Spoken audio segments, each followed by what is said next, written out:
সবসময় কথা বলতে হবে না, মাঝে মাঝে চুপ থাকার অভ্যাস করেন।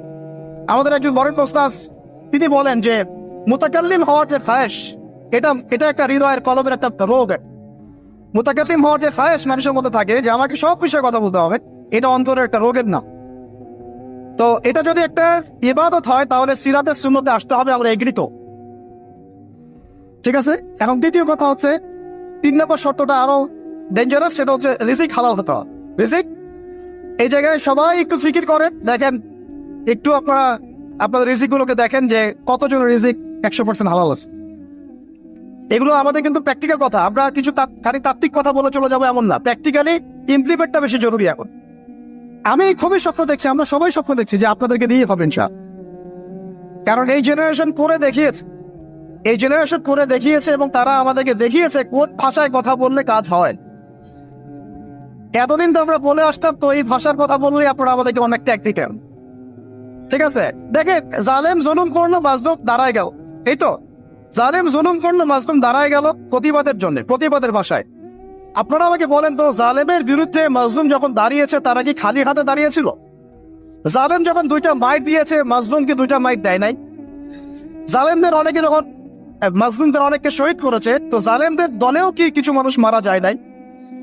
তো এটা কি একটা কনফ্লিক্ট হয়নি রাস্তাঘাটে? তো গণতান্ত্রিক প্রক্রিয়া এই কনফ্লিক্টটাকে আপনি জায়েজ করে নিলেন, তো গণতান্ত্রিক প্রক্রিয়া এই কনফ্লিক্টটাকে আপনি জায়েজ করে নিলেন তো, মাশাআল্লাহ। রেহাত শব্দ বলি, আপনি আমার দিকে তেড়ে আসেন। বিষয়টাই না সেম বিষয়, একই বিষয়। আপনি জালেমের এগেইনস্টে দাঁড়াইছেন, মাজলুম জুলুমের শিকার হতে হতে হতে আমাদের ভাই আবু সাইদ জীবন দিল, মুক্তরা জীবন দিল, সবার একটা সিম্পেথি তৈরি হলো। এখানে আম জনতা, রিক্সা চালক, শ্রমিক, মানে ওলামায়ে কেরাম, কে বাকি ছিল? সবাই তাদের পক্ষে ছিল, তাই না?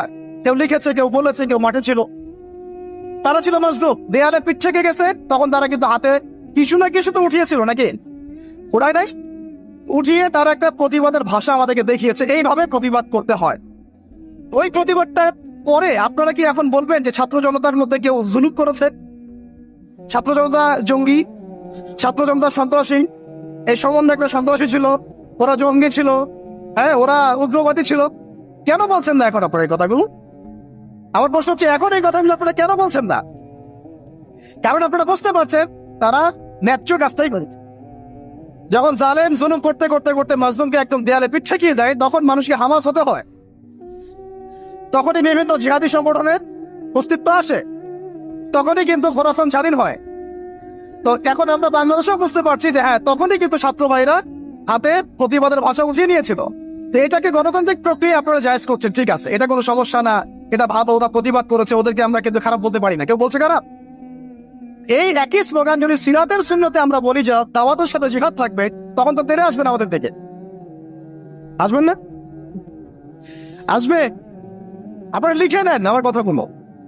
এই একই জিনিসটাই, এই প্রতিবাদের এই ভাষাটাই যখন আপনি দাওয়াতের সাথে জিহাদ শব্দ ইউজ করবেন, আপনার দিকে তেরে আসবেই।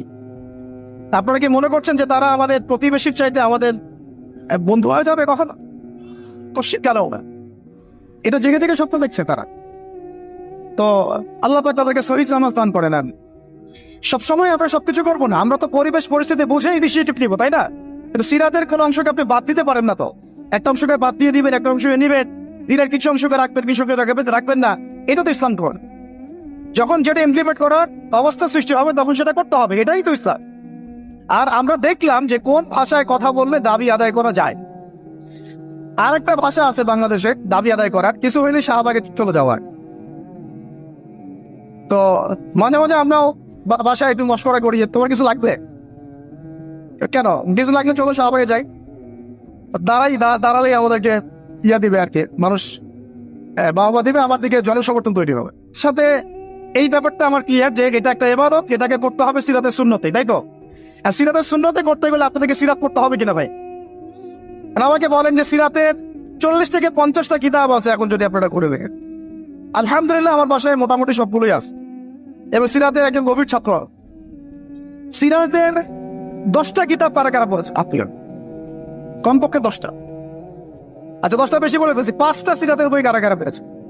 মাশাআল্লাহ। একটা পড়েছেন কারা একটা, অন্তত একটা কিতাবের নাম বলছি, খুব পাতলা একটা কিতাব, সিরাতে খতামুল আম্বিয়া, কয়জন পড়েছে? আর রাহিকুল মাকতুম কয়জন পড়েছে? নবী রহমত কয়জন পড়েছেন? এরকম অনেক কিতাব আছে। সিরাতের বই না পড়লে ভাই তরিকা বোঝা যাবে না। তরিকা সবসময় আপনাকে সবকিছু ধরায় দিতে হবে কেন? আপনি নিজেই বুঝে নেন কোনটা তরিকা, তখন আমি বললে আপনি বুঝে ফেলবেন প্রত্যেকে। এখন আমি খুব সংক্ষেপে আপনাদেরকে বলছি যে দেখেন তরিকাটা কেমন ছিল। নবী সাল্লাল্লাহু আলাইহি ওয়াসাল্লাম, একটু মনোযোগ দেই ভাই, এটা আমার আলোচনার শেষ পার্ট, ঠিক আছে? নবী সাল্লাল্লাহু আলাইহি ওয়াসাল্লাম এমন একটা যুগে ছিলেন যে যুগটা ঠিক আমাদের মতোই, একেবারে হুবাহু না হলে 1920। যেমন উনি এমন একটা যুগে জন্ম নিয়েছিলেন যে যুগটার মধ্যে 5টা মৌলিক সমস্যা ছিল। কয়টা? এবং ওই যুগটাকে আপনারা আইয়ামে জাহিলিয়াত বলে গালি দেন, তাই তো? এবং সেকুলার রামবামরাও বলেন আইয়ামে জাহিলিয়াত। কেন বলি আমরা? কারণ ওই সমাজে শিরক ছিল। কি ছিল? এবার আপনি আমাকে বলেন এই সমাজের মধ্যে শিরক আছে কিনা? তাহলে আমরা এখনো জাহিলিয়াতের এই মরণ খাবার মধ্যেই কিন্তু আছি। 3 নম্বর ছিল মাদক। বলেন, আপনারাই বলেন, এই মাদক থেকে কি আমরা বেরোতে পেরেছি কিনা? আমরা তো অনেককে দেখি ইফতার করেও সিগারেট টান দেয়। তো আরো বড়, এখন এই অঞ্চলগুলোতে আপনারা তো জানেন ভালো করে আমার চেয়ে মাদকের কি সয়লা। হ্যাঁ, অনেক বড় বড় কোটিপতি শিল্পপতি হয়েছে ইয়াবার ব্যবসা করে। আবার জায়গা তো দেখ, আবার এদিকে হজ করে, উমরাও করে। তো সুদ দেখেন, সুদ, ঘুষ, দুর্নীতি ছাড়া কোন সেক্টরটা টিকে ছিল? ঘুষ ছাড়া কোথায় চাকরি হয়েছে? সুদ ছাড়া কোন ব্যাংকিং সিস্টেম চলে? তাহলে সেই হারাম অর্থনীতি থেকে আমরা তো বের হইতে পারি নাই।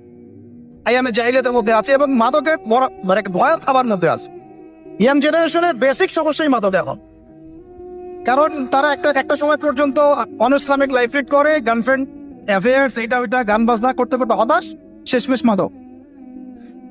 ওখানে গিয়ে লক্ষ লক্ষ ছেলে বাংলাদেশে মাদকাসক্ত হয়ে আত্মহত্যা করেছে। হয়তো লক্ষ লক্ষ না হবে, পরিসংখ্যানটা কাছাকাছি হোক। তো এই সমস্যাটা থেকে আমরা কিন্তু বের হতে পারি নাই। আরেকটা ছিল জাহিলিয়াতের সমস্যা, নারী জাতির অবমাননা। এটা থেকে কি বের হতে পারছে জাতি? বলেন, নারী জাতির অপেক্ষা। আমাদের একটু আগে এক বোনের কথা আসলো, তাহলে আমাদের বোনটা কি এখনো সেফ? একটা প্রসঙ্গ শব্দ উঠে আসছে না, গুণ। এবার আসলে ব্যাপারটা এমনই হয় যে আপনি তো তখন কোনো প্রতিবাদও করতে পারবেন না। একেবারে আতর্কিত হামলার মতো হুট করে 1 মিনিটের মতো উঠাই নিয়ে চলে গেল, কিছুই বলার নাই, কিছুই করার নাই। সাথে সাথে হ্যান্ডকাফ, চোখ বেঁধে ফেলা এবং জোরে জোরে গান ছেড়ে দেয়, যাতে আপনার মাইন্ডটা ফ্রেশ থাকে, মানে আপনি যেন রিল্যাক্স ফিল করেন, ভয় না পান। তো এই যে একটা ভীতিকর অবস্থা, যখন তখন জায়গা থেকে উঠাই নিয়ে যাচ্ছে, এখান থেকে তো মেয়েরাও রেহাই পেল না। তখন তাহলে সত্যি কি আমরা আমাদের দিনী বোনদেরকে সিকিউর করতে পেরেছি? ইভেন আমরা তো ভাইদেরকেও সিকিউর করতে পারি নাই। যেমন উস্তাদ করা হবে বললেন, এরপর থেকে এরকম করতে আসলে হাত ভেঙে দেওয়া, এরপর থেকে এরকম গোপন অভিযান চালাতে আসলে প্রতিবাদ করা হবে চাও। কারণ যদি একজন মানুষ অপরাধ করেই থাকে, আপনি সরাসরি মামলা দায়ের করে তার বিরুদ্ধে ব্যবস্থা নেন। এভাবে হুটহাট করে রাতের অন্ধকারে উঠাই নিয়ে চলে যাবেন, কোথায় রাখবেন কেউ জানবে না, কি খাবে না খাবে তার ঠিক ঠিকানা নাই, লাশ ধোয়া চোখের মধ্যে শুয়ে থাকবে। একটা কোরআন চাইলে কোরআনও দিবেন না পড়তে, একটা কোরআন যদি চাওয়া হয় কোরআনও দিবেন না পড়তে। যখন তখন রিমান্ডে নিয়ে যাবেন। নির্যাতন তো বাদ দিলাম, কারণ আমরা বলতে চাই না, এই কারণে আমরা অনেক ভাইদের কুরবানির যে ইতিহাস শুনেছি, গল্প কারগুজারি শুনেছি, তার বিপরীতে এই বিষয়গুলো নিয়ে আমার ব্যক্তিগতভাবে কথা বলতে লজ্জা লাগে। তাদের এত বড় বড় কুরবানি আছে যে আমরা এগুলো নিয়ে কথা বলতে লজ্জা পাই। ঠিক আছে, তো এতটুকু শুধু ইঙ্গিত দেবো যে এগুলোর পিছনে যতটা না রাম বাপ আর নাস্তিক মোর্তাদেরও দায়ী, তার চেয়ে বেশি দায়ী ছিল এক শ্রেণীর দাড়ি টুপিওয়ালা মানুষ। এতটুকু বললাম, আর কিছু বলতে চাই না। কারণ আমরা চাই কিছু আজাদ পরকালের জন্য থাক। এক কথা হচ্ছে, আমরা কিন্তু আমাদের ভাই বোনদেরকে সিকিউর করতে পারছি না। আমাদের ভাইরা এখনো ওই মাদক আর নারী জাতির অবমাননার মধ্যেই থেকে গেছেন। আর এখন বেহায়াপনা, এই আপনার জেনা, ব্যভিচার, পর্নোগ্রাফি, মেয়েদেরকে অনেকে বলেন জীবন্ত তো এখন দাফন করা হয় না। আমি বলি মেয়েদেরকে এখনো গর্ভে মেরে ফেলা হয়।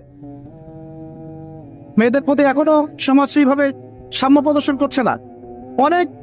অনেক আমাদের মতো মানুষ, অনেকে মেয়ে সন্তান হলে মুখটা কালো করে ফেলছে। এগুলো তো ইসলামের শিক্ষা না। তো মেয়েদেরকে অবমাননার জায়গা থেকে বের করতে হবে। তাদের যে শান্তি আর কামিয়াবি, এটা এই সকল পশ্চিমা সভ্যতার এই দর্শনগুলোর মধ্যে নাই। তাদের শান্তি কামিয়াবি আছে শুধুমাত্র কোরআন এবং হাদিসের মধ্যে। এই মেসেজটা আমাদের বোনদেরকে পৌঁছাতে হবে। এবং আমাদের বোনটা কিন্তু অনেক ইমানদার, অনেক শক্ত, যারা ইসলামের পথে ফিরে আসে না, আমরা কিছুটা দেখেছি দূর থেকে, তারা মাশাআল্লাহ অনেক শক্ত মুমিনা হয়, তার ধার কাছে হয়তো আমরা যেতে পারি না, জানেন। এইরকম আপনারা, আমি রিকোয়েস্ট করি আপনাদেরকে যে আপনারা তো বিয়ে শাদী করবেন, শুধু দিনদারিতাকে প্রাধান্য দিয়ে বিয়ে করেন নি, অন্য বিষয়গুলো টেম্পোরারি, আপেক্ষিক, একে খাস দিলে তো করলাম, ঠিক আছে। দিনী বোনদেরকে দিনদারিতার ভিত্তিতে আপনারা আপনাদের সহধর্মিনী বানান, অন্য কোনো বিষয় দেখতে যায় না। হ্যাঁ, থাকলে তো আলহামদুলিল্লাহ ভালো, কিন্তু এটা সবচেয়ে বেশি জরুরি বিষয়। সবচেয়ে বেশি জরুরি বিষয় দিনদারিতা, পরহেজগারিতা, ঈমান। আল্লাহ পাক আপনাদেরকে সেই রকম মুমিনা নারী আপনাদের তাকদির আল্লাহ পাক নসিব করে নেয়। এরকম মুমিনা নারী পাইলে দেখবেন যে একাই সারা দেশ কাঁপায় ফেলবেন। চাও ইতিহাস আছে এগুলোর, আছে তো নাকি? একটু প্রশংসা করলাম, যদি লাইভে দেখে বাসায় গিয়ে ভালো খাওয়া দাওয়া দিবে। মাঝে মাঝে তো না খেয়ে বেরোইতে হয়, ঠিক আছে। বড় মুশকিল ভাই, এখন আপনারা ঢুকে নাকি এই লাইফে, তারপর বুঝবেন ইনশাআল্লাহ, ঠিক আছে। আল্লাহ পাক আপনাদের সবার যেন একটা সালামতির জিন্দেগি দান করে। কিন্তু নারীর অবমাননার ওই জাহিলিয়াত থেকে কিন্তু আমরা বের হইতে পারি না। আর একটা হচ্ছে, এটাও আরো মারাত্মক, গোত্রীয় হানাহানি ছিল প্রকট আইয়ামে জাহিলিয়াত, ছিল না? গোত্রীয় হানাহানি একদম প্রকট আকারে ধারণ করা ছিল আইয়ামে জাহিলিয়াতে। আমাকে বলেন, এইটা এখনকার বিশ্বে বা দেশে কি বাদ হয়েছে কিনা? এখন এটা পলিটিক্যাল হানাহানিতে রূপ নেয় নাই, বৈশ্বিক হানাহানিতে রূপ নিছে না? তাহলে ওই যুগে, যে যুগে নবী সাল্লাল্লাহু আলাইহি ওয়াসাল্লামকে আল্লাহ পাক পাঠিয়েছেন, সেই যুগে যে জাহিলিয়াত গুলো ছিল, এখন গ্লোবাল পার্সপেক্টিভে এই জাহিলিয়াত গুলো এখনো আছে, বরং তার চেয়ে আরো বড় মাত্রায় আছে। তখন সুদ ছিল একটা নির্দিষ্ট জায়গায়, এখন ওয়ার্ল্ড ওয়াইড।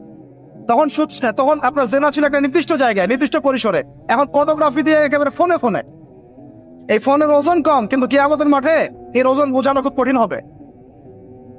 এই ফোনের ওজনটা কম, কিন্তু কিয়ামতের মাঠে এই ফোনের গুনাহের জবাব দেওয়ার যে বিচার, এটা অনেক কঠিন হবে। আল্লাহ পাক আমাদেরকে তাকওয়া অবলম্বন করার তৌফিক দান করে। বিনা প্রয়োজনে ইউজ করবেন না, আপনার যতটুকু প্রয়োজন এতটুকু। এখন এই জাহেলিয়াতের সমাজে আল্লাহ পাক এমন একজন মহামানবকে পাঠালেন, তো কনসেন্ট্রেট করেন, এমন একজন মহামানবকে আল্লাহ পাক এই জাহেলিয়াতের সমাজে পাঠালেন, আইয়ামে জাহেলিয়াতে, মানে আবু জেহেলের যুগে, যিনি মাত্র 23 বছরের ব্যবধানে, কত বছর? মাত্র 23টা বছর দিন রাত অক্লান্ত পরিশ্রম করে ওই জাহেলিয়াতে পূর্ণ সমাজটাকে একেবারে পুরা ইউটার্ন করে একটা আলোকিত সমাজে প্রতিষ্ঠা করে দিয়ে চলে গেলেন। সুবহানাল্লাহ, কত বছর? তিনি কি প্রথমে একা ছিলেন না দুইজন ছিলেন বলেন? আল্লাহ আছেন তার সাথে, ওহী আসছে, এবং তিনি কিন্তু একা, একজন দিয়ে দাওয়াত শুরু করেছেন। তিনি মানে হেরা গুহায় কি করতেন? নবী সাল্লাল্লাহু আলাইহি ওয়াসাল্লাম হেরা গুহায় চিন্তা করতেন কিভাবে এই জাহিলিয়াতে পূর্ণ সমাজটাকে পরিবর্তন করা যায়। আল্লাহকে ডাকতেন, আল্লাহ পথ দেখাও। তিনি তো নবী, আগে থেকেই নবী। তখন আল্লাহ রাব্বুল আলামিন তার কাছে ওহী করলেন। প্রথম ওহীটাই কি আপনারা বলেন? সূরা আলাকের প্রথম 5টা আয়াত, তাই না? এখানে প্রথম শব্দটা কি? পড়ুন। এই যে পড়তে বলা হয়েছে, আপনাদেরকে পড়তে হবে।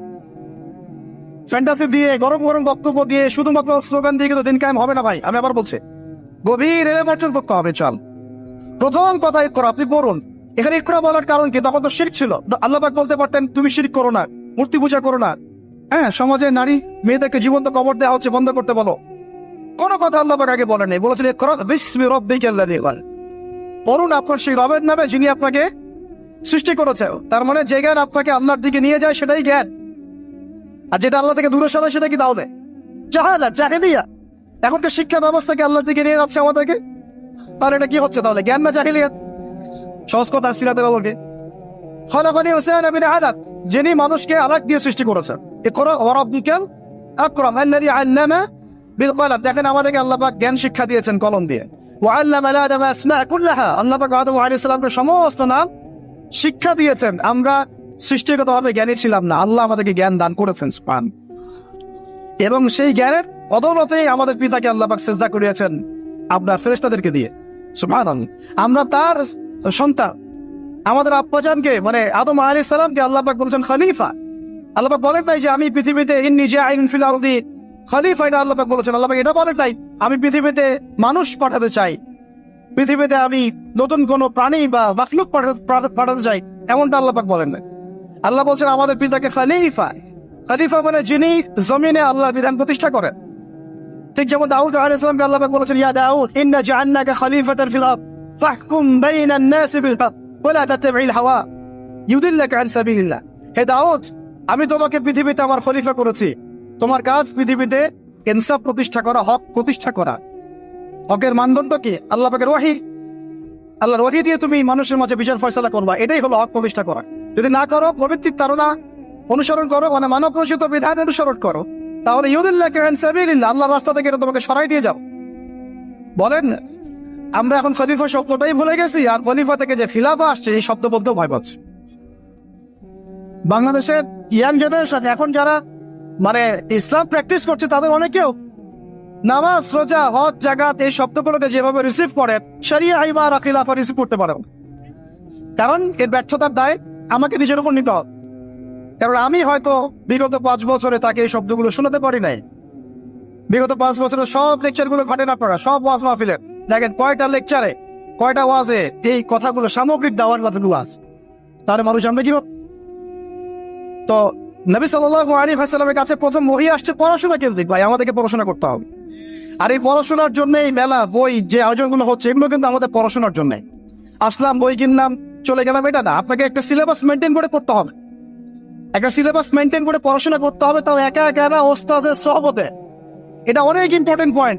মাথার উপরে মুরব্বী রাখা, বড় বড় ওলামায়ে কেরাম রাখা, নিজেকে মুরব্বী না ভাবা। বহু তুল্লাব এবং বহু আলেম পর্যন্ত নিজেকে শুধু মুরব্বী ভাবার কারণে আর তাদের মাথার উপর থেকে মুরব্বীকে সরিয়ে দেওয়ার কারণে মুহূর্তের মধ্যেই পথভ্রষ্ট হয়ে গেছে। এই কলমের পোশাকের পবিত্রতা কয়জন আছে বুকে হাত দিয়ে কে বলতে পারে? কার কলমে জিনার অপবিত্রতা নাই? কার কলমে এই হিংসার অপবিত্রতা নাই? গীবতের অপবিত্রতা নাই? তহমতের অপবিত্রতা নাই? মানুষের সম্মান হানির অপবিত্রতা নাই? ইভেন আমরা যারা অনেক সময় দিনের রিপ্রেজেন্টেটিভ হয়ে আছে, তাদেরও কলম দূষিত হয়ে আছে অনেক সময়। থাকা স্বাভাবিক, কারণ আমরা তো ওই বরেণ্য ওলামা ইকরামদের সহবতে কম যাচ্ছি। নিজেকে মুফতি মনে করছি, আমি নিজেকে মানে আমির মনে করা শুরু করছি, তখন তো সমস্যা। তো আরেকটা কথা এখানে আছে যে যত অনর্থক কথা আর কাজ আছে, এটাকে আপনি এড়িয়ে চল। বলেন তো, এটা আমরা আমল করতে পারছি? অনর্থক কথার কাজ আমরা এড়িয়ে চলতে পারি? আমরা সবাই, অলমোস্ট এভরিবডি, আমাদের জীবনের বেশিরভাগ সময় নষ্ট করতেছে অনর্থক কথার কাজ। ওই সময়টুকু পড়লেও কাজ হতো, তেলাওয়াত করলে কাজ হতো, ওস্তাদের বয়ান শুনলে কাজ হতো, ইত্যাদি।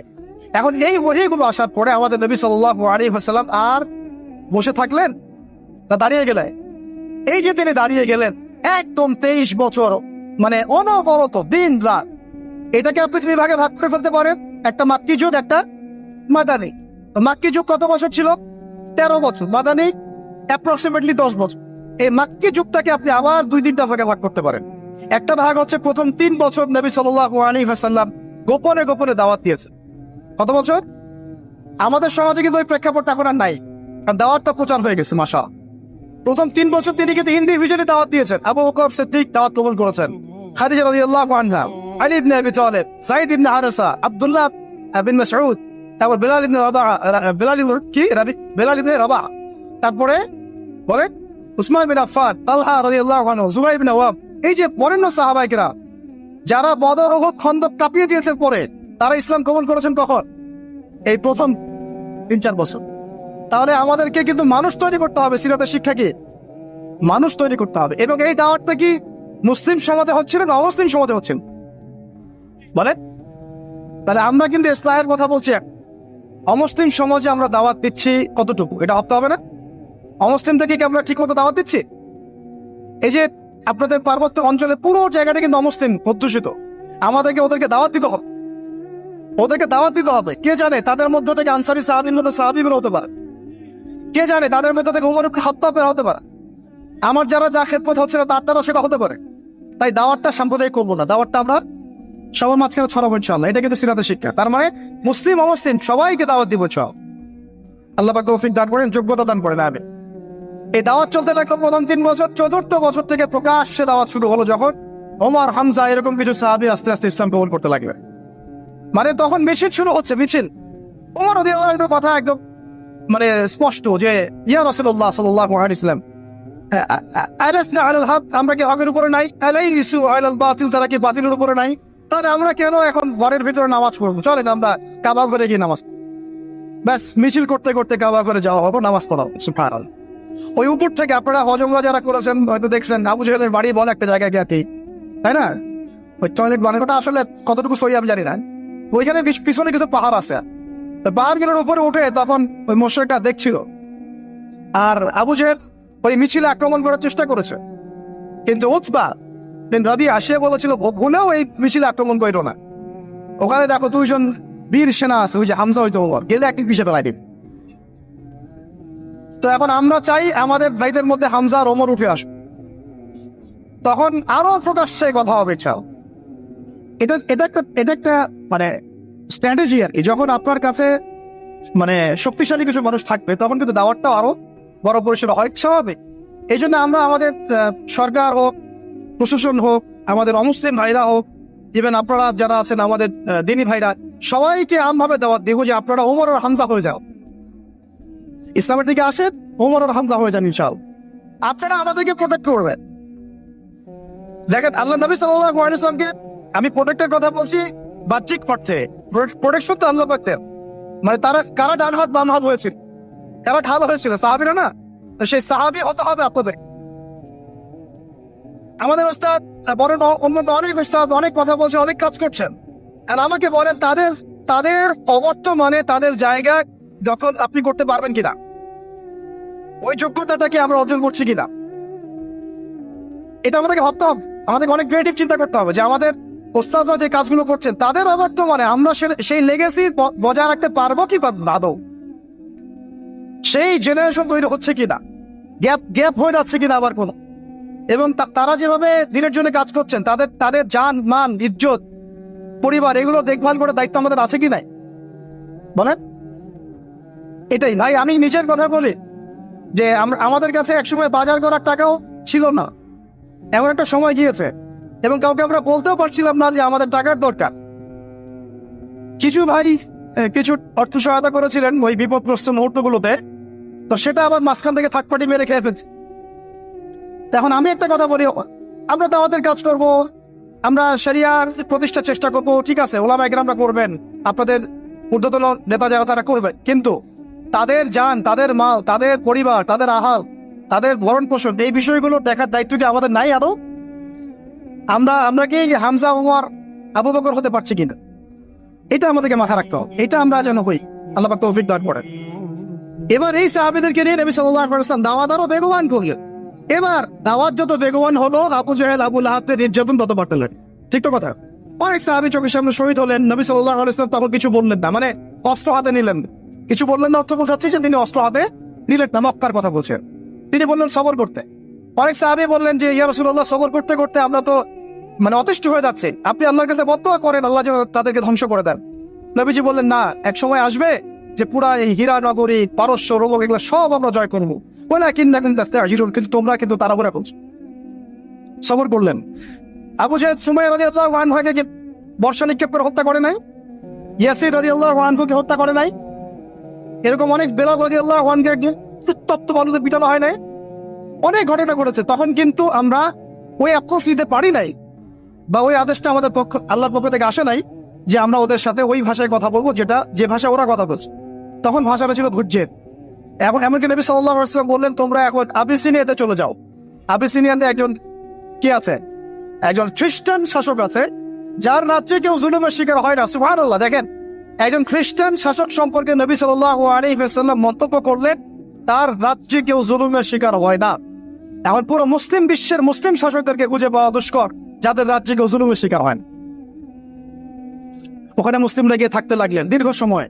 তারপরে দেখেন আমাদের নবী সাল্লাল্লাহু আলাইহি ওয়াসাল্লাম দাওয়াতের কাজ বেগবান করলেন। এবার 3 বছর বয়কটের জীবনযাপন। সিরাত পড়েছেন না আপনারা? 3 বছর বয়কট মানে কি? ওই এক প্রকার কারাগার, এটা একটা উন্মুক্ত কারাগার ছিল। শিয়ারে আবু তালেব বলে, শিয়ারে আবু তালেব মানে ওখানে না আছে খাবার না পানি, গাছের ছাল পাতা খেয়ে সাহাবীরা 3 বছর থেকেছে। সুবহানাল্লাহ, 3টা বছর। তখন দেখেন কিছু অমুসলিম মানুষ আমাদেরকে হেল্প করেছেন, যেমন আবু তালেব, তিনি কিন্তু তখন মুসলিম হন নাই, কিন্তু হেল্প করেছেন আমাদের। এত হেল্প করেছেন যেটা হয়তো আপনি কেউ করতে পারেন ইসলামকে। চাচা আবু তালেব মুসলিম না হয়ে ইসলামকে যে পরিমাণ হেল্প করেছেন, সহযোগিতা করেছেন, নিরাপত্তার চেষ্টা করেছেন, ওটা কিন্তু আমরাও করতে পারি। শেষ পর্যন্ত তারপরেও তিনি জান্নাতে যেতে পারছেন না। সুবহানাল্লাহ। কেন? কেন বলেন? শুধুমাত্র শেষ পর্যন্ত কালিমা না পড়া। তাহলে আমরা কি একটু কৃতজ্ঞ হব না যে আল্লাহ পাক আমাদেরকে মুসলিম পরিবারে আমাদেরকে জিজ্ঞাসা না করেই জন্ম দিয়েছেন? একটু ভাবতে হবে এগুলো ভাই। আত্মসমালোচনা খুব জরুরি জিনিস। যখন এগুলো আপনার ভিতরে চলে আসবে, কাজের কথা আপনাকে বলতে হবে না, আপনি নিজেই ছুটবেন ইনশাআল্লাহ। তো দেখুন, চাচা আবু তালেবের মতো অনেক মানুষ আমাদের দরকার, এটা কিন্তু ইঙ্গিত এসেছে লেকচারের মধ্যে, এর আগে ওস্তাদ বলেছেন। তো আমাদেরকে এ ধরনের মানুষদেরকে দাওয়াত দিতে হবে। কে জানে যে ভিতরে ভিতরে অনেক আবু তালেব অলরেডি আছে, আমাদেরকে হেল্প করতে চায়, থাকতে পারে না। দাওয়াত বেগমান করতে হবে, সর্বমহলে দাওয়াত। আল্লাহ পাক বোঝার তৌফিক দান করেন। আপনারা তো দিন কায়েম করতে চান, তাই না? কার হাতে বায়াত করেছে? হ্যাঁ, মুরব্বী কে আপনার? প্রশ্ন আছে অনেক। জামাই মারার কথা বলছি না আমরা? এখানে অনেক চিহ্ন আছে। এখানে আমি এটা ফিকহি মাসালা যেতে যাচ্ছি না, যেটা কতটুকু জায়েজ না জায়েজ বা ফরজ ওয়াজিব সুন্নাত মুস্তাহাব, এটা না। দেখেন, আমরা দাড়ি কেউ কেটে ফেলি না, পেটে। হ্যাঁ, আমরা কি দস্তরখানা ছাড়া খাওয়া দাওয়া করি? কেউ করি না, কিন্তু মেসওয়াক সবাই করি। তো এখন আপনি এত এত গুরুত্বের সাথে মেসওয়াক করেন কেন? এত গুরুত্বের সাথে আপনি সুন্নাহগুলো রাখেন কেন? দস্তরখানার ব্যাপারে এত আপনি কেন গুরুত্ব দেন কেন? কারণ প্রত্যেকটা সুন্নাহ আপনি আমল করতে চান, তাই না? তো দেখেন, কোন সাহাবী নবী সাল্লাল্লাহু আলাইহি ওয়াসাল্লামের হাতে বায়াত ছাড়া দিন কবুলও করেন নাই, কোন সারিয়াও বায়াত ছাড়া হয় নাই, কোন জিহাদও বায়াত ছাড়া হয় নাই, এবং ইমানও ছাড়া রাষ্ট্র হয় নাই।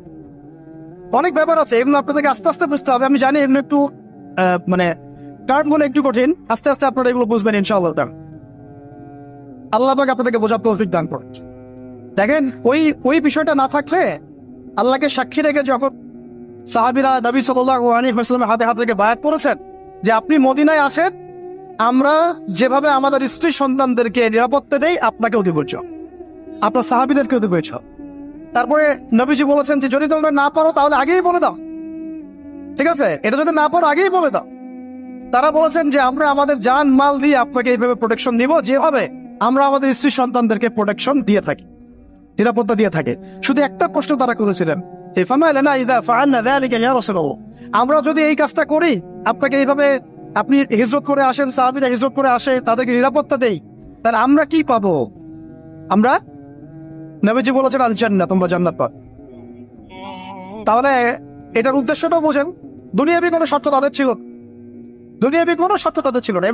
এমনকি মক্কা বিজয়ের পরেও যখন ওই যে হুনাইনের যুদ্ধ হলো, তখন কিছু গনিমত নবী সাল্লাল্লাহু আলাইহি ওয়াসাল্লাম বেশি বেশি দিচ্ছেন নতুন ইসলাম গ্রহণকারীদেরকে। আনসারী সাহাবীরা একটু চুপচাপ।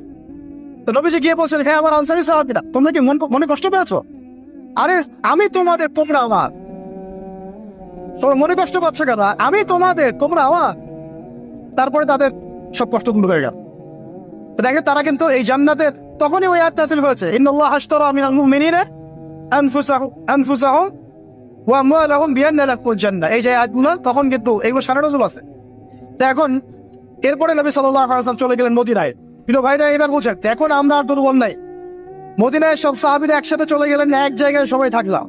তার মানে আমার একটা ভৌগোলিক জায়গা দরকার। কি দরকার? এটা আল্লাহ পাক আমাদেরকে বাংলার জমিন দিয়েছেন, ঠিক আছে? আমরা তো বাংলার জমিনে আছি, বাইরে চিন্তা করার সুযোগ আমাদের এখন হচ্ছে না। তো জায়গা দরকার আগে, তাই না? এবং সবাই একটা জায়গায় থাকতে হবে, তাই তো? তারপরে নবী সাল্লাল্লাহু আলাইহি ওয়াসাল্লামকে সবাই আমির মেনেছেন না? নেতা কয়জন সেখানে? তো এই জায়গায় আমাদের একটা প্রবলেম আছে। আমরা মানে সবাই মিলে একজনকে ফিক্স করতে পারছি না, বা হয়ে উঠছে না। আমরা দোয়া করবো আল্লাহর কাছে, আল্লাহ পাক যেন তার মাকবুল কোনো বান্দাকে আমাদের উপরে নিয়ে আসেন, যিনি পুরো উম্মাহকে নেতৃত্ব দেবেন। তবে ইতিহাস থেকে একটা বিষয় পাওয়া যায় যে সবাই মিলে একটা জায়গায় না এসেও দিন বহু জায়গায় কায়েম হয়েছে, ঠিক আছে? ক্ষুদ্র ক্ষুদ্র অনেক তয়ফা দিয়েও দিন কায়েম হয়েছে। জরুরি না যে সবাইকে একবার একটা প্ল্যাটফর্মে নাম দেখাইতে হবে, এটাও জরুরি ব্যাপার। কিন্তু একজন নেতা দরকার। কি দরকার? একজন নেতা দরকার, অনুসারী দরকার, আমাদের একটা জায়গা দরকার, একটা ইমারত দরকার, এবং বায়াও দরকার আছে, ঠিক আছে? আল্লাহ পাক আমাদেরকে বোঝার তৌফিক দান করেন। তারপরে এবার নবী সাল্লাল্লাহু আলাইহি ওয়াসাল্লাম হলেন সেখানকার আমির, তাই না? রাষ্ট্রপ্রধান, নবী এবং সেখানকার নেতা এবং আমিরও, সবকিছুই তিনি মদিনা সনদ করলেন। ওখানে ইহুদিরা ছিল, ওদের সাথে চুক্তি হলো। আর এগুলো পড়ে নিয়ে আজকে সিরাতের বই না কিনে কেউ বাড়িতে যাবেন।